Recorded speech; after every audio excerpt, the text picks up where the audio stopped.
Good morning students.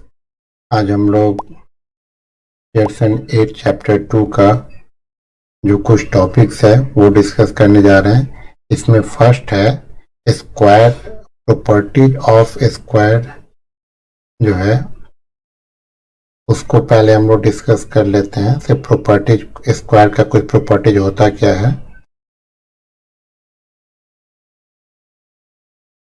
Properties of A square, इसमें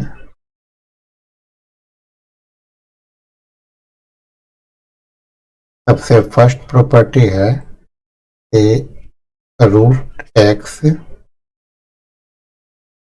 into root Y.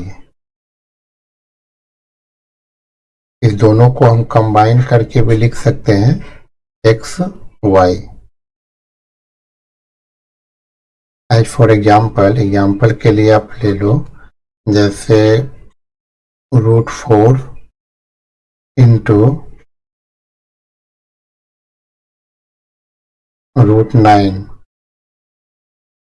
अगर इस दोनों को हम कंबाइन करके लिखते हैं 36, तो ये सबका भी जो वैल्यू है ये आ गया 2 इंटू 3 इक्वल टू, फिर इसका वैल्यू 6। ये आपका सेम ही आएगा। तो ये फर्स्ट पॉइंट है। सेकेंड है, अगर यही टर्म्स को डिवाइड में लिखा जाए root X by root Y, तो इसको हम root X by Y combine करके भी लिख सकते हैं। ये कुछ जो प्रॉपर्टी है, जब कभी कुछ क्वेश्चंस को अगर डिस्क्राइब करना हो, वहां पे अगर इससे रिलेटेड कुछ टर्म्स हो तो इसका हम यूज करेंगे। बट वहीं पे अगर ऐड और सब्ट्रैक्ट की बात की जाए, जैसे रूट एक्स प्लस वाई, ये never equal to individual terms root X plus root Y. जैसे आप ये ले लो, अगर रूट 15 है और रूट 15 को हम लिखें अगर रूट 5 प्लस 10, तो ये जो है कभी भी इक्वल नहीं होगा और रूट 5 प्लस रूट 10 के। तो ये जो है मल्टीप्लाई और डिवाइड में हो सकता है, बट आपको ऐड या सब्ट्रैक्ट से रिलेटेड जो कॉन्सेप्ट है उसमें नहीं होगा। अब यहाँ पे अगर x माइनस वाई कर लो, ये not equal to root X minus root Y. तो ये फोर्थ प्रॉपर्टी है स्क्वायर से रिलेटेड, जो आप लोग को जानना बहुत ही जरूरी है। अब है क्या, अगर मान लो जैसे कोई भी नंबर्स है,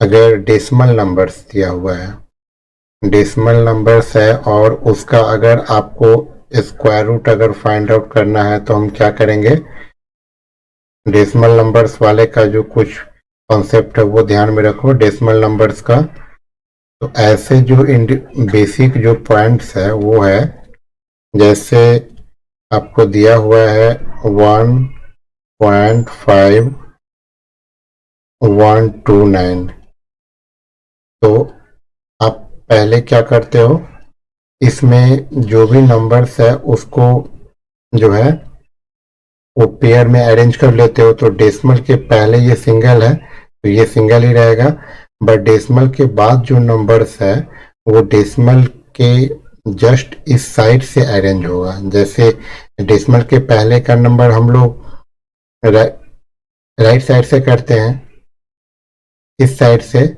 बट ये जो है आपको इधर से अरेंज होगा। इसको आप पहले अरेंज कर लो, फिर यहाँ पे ये 1 टाइम्स में लगाओ, 1, ये कैंसिल हो गया, फिर आपका आ गया 51, फिर 1 1 ऐड करो, ये 2 आ गया, फिर बीच में डेसिमल दे दो।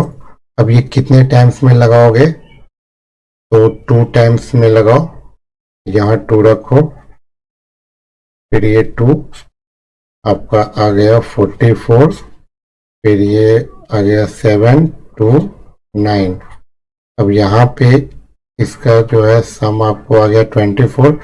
अब इसके साथ आप यहाँ पे क्या रखोगे, उतने ही टाइम्स में जब हम लगाएंगे तो ये कंप्लीटली डिविजिबल हो जाए या फिर उससे लेस है। तो हम 3 टाइम्स में जब लगाएंगे तो ये 729 ऑलरेडी कट जाएगा। इट मीन्स √1.5129 इसका अगर आपको स्क्वायर रूट निकालने के लिए कहा जाए तो ये 1.29 आ जाएगा।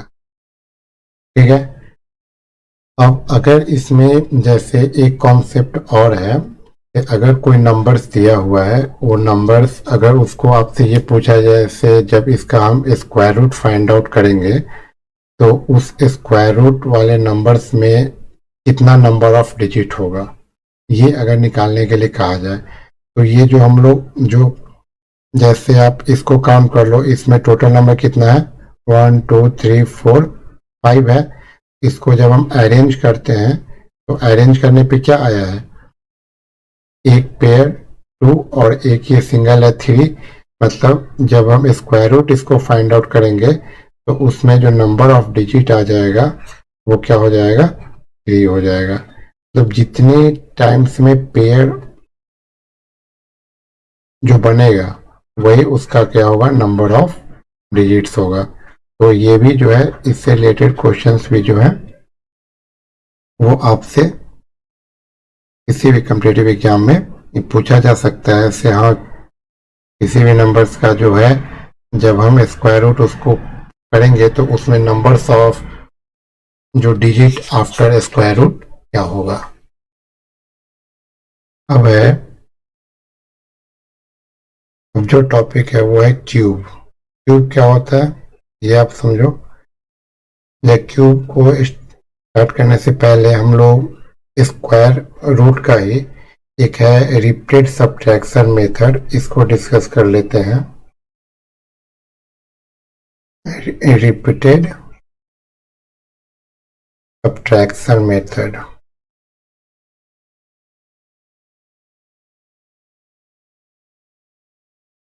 सब्ट्रैक्शन मेथड, अगर मान लो आपको स्क्वायर रूट अगर रिपीटेड सब्ट्रैक्शन मेथड से फाइंड आउट करना है तो आप क्या करोगे, उसमें से ऑड नंबर्स को जो है वो सब्ट्रैक्ट करते जाओगे। जैसे 1 3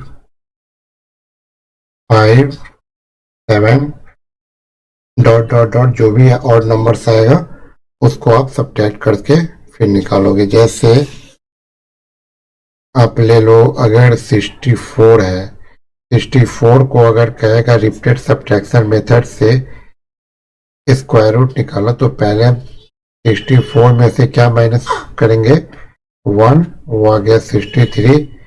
फिर 63 में से 3 माइनस करो, फिर क्या आ गया 60। फिर 60 में से 5 माइनस करो, फिर आ गया 55।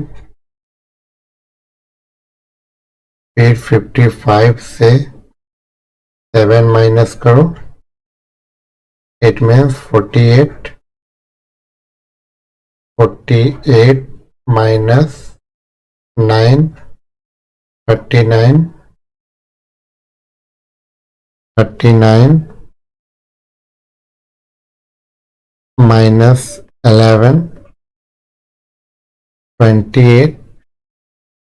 28 minus 13 equal to 15 and 15 minus 15 equal to 0। मतलब आप ये देखो से ये रिपीटेड सब्ट्रैक्शन मेथड्स में ये ध्यान में रखना है कि 0 जो है वो कितना, मतलब कितने टाइम्स जब हम ये प्रोसेस को फॉलो करेंगे तो 0 आएगा। तो आप ये काउंट करो 1 2 3 4 5 6 7 8। इट मीन्स √64 का जो वैल्यू आ जाएगा वो 8 आ जाएगा। तो रिपीटेड सब्ट्रैक्शन मेथड ऐसे तो ये नहीं है, ऐसे इस मेथड से आपको निकालने के लिए कहेगा लार्जेस्ट से लार्जेस्ट नंबर का। बट अगर किसी भी नंबर्स को कायदे से आप square root repeated subtraction method से फाइंड आउट करो तो हम ये इस प्रोसेस से निकालते हैं। और ऐसा इसलिए करते हैं क्योंकि आपको ये भी मालूम है से sum of the conjugative odd numbers, उसका जो फॉर्मूला क्या होता है, एन स्क्वायर होता है। सम ऑफ कॉन्जुगेटिव ऑड नंबर्स का फॉर्मूला एन स्क्वायर होता है कि नहीं। तो इसलिए जो है ये भी स्क्वायर का ही एक फॉर्म है, तो इसलिए हम लोग जो है ये रिपीट सब्ट्रैक्शन मेथड से जो है किसी भी नंबर्स का स्क्वायर रूट भी फाइंड आउट करते हैं। तो ये हुआ स्क्वायर से रिलेटेड कुछ कॉन्सेप्ट्स। यदि आपको कोई डाउट हो तो नीचे कमेंट बॉक्स में कमेंट जरूर करें। Okay, thank you.